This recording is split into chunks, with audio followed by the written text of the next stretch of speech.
లో ఇప్పటివరకున్న 6 big breaking news పైన focus చేద్దాం. ఫస్ట్ బ్రేకింగ్, లిక్కర్ కేసులో కాసేపట్లో సీట్ ముందుకు విజయసాయి రెడ్డి. లిక్కర్ స్కామ్ కు సంబంధించి కాసేపట్లో సీట్ ముందు విచారణకు హాజరు కాబోతున్నారు మాజీ ఎంపీ విజయసాయి రెడ్డి. ఇప్పటికే ఏప్రిల్ 18న ఒకసారి విచారణకు హాజరయ్యారు.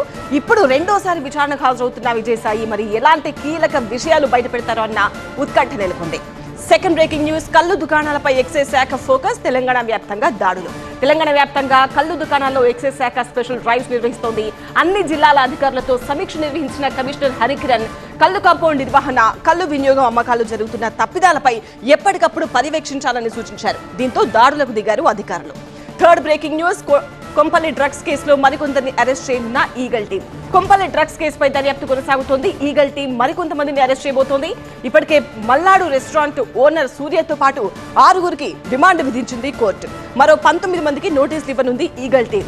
ఫోర్త్ బ్రేకింగ్, హెచ్సీఏ కేసులో జగన్మోహన్ రావును కస్టడీకి కోరనున్న సిఐడి. హెచ్సీఏ అధ్యక్షుడు జగన్ ను కస్టడీకి కోరనుంది సిఐడి. నిధుల దుర్వినియోగం వ్యవహారంలో జగన్ సహా మరికొంతమంది నిందితులను విచారించనుంది. వివరాలు ఇవ్వాలంటూ ఈడీ రాసిన లేఖపై కూడా నిర్ణయం తీసుకోనుంది సిఐడి. ఫిఫ్త్ బ్రేకింగ్ న్యూస్, ఇంజన్ల మొరాయింపుతోనే అహ్మదాబాద్ విమాన ప్రమాదం. ఇంజన్లు మొరాయించడంతోనే అహ్మదాబాద్ విమాన ప్రమాదం జరిగినట్టు ఏఐబీ రిపోర్ట్ ఇచ్చింది. ఫ్యూయల్ కటాఫ్ కావడంపై సందేహాలు వ్యక్తం చేసింది. ఘటన వెనుక ఎలాంటి కుట్రకోణం లేదని స్పష్టం చేసింది. పూర్తి స్థాయి దర్యాప్తు తర్వాత స్పందిస్తామంటోంది Air India. And sixth breaking news, ఇవాళ పీఎం రోజ్గార్ మేళాలో 51,000 మందికి నియామక పత్రాలు. ఇవాళ దేశవ్యాప్తంగా పీఎం రోజ్గార్ 16వ జాబ్ మేళా జరుగుతోంది. 51,000 మందికి ప్రభుత్వ ఉద్యోగ నియామక పత్రాలు అందిస్తారు. 47 ప్రాంతాల్లో మేళాకు ఏర్పాట్లు చేయగా వర్చువల్ గా పత్రాలు అందజేస్తారు ప్రధాని మోదీ. ఇప్పటి వరకు 10 లక్షలకు పైగా నియామక పత్రాలు అందించారు.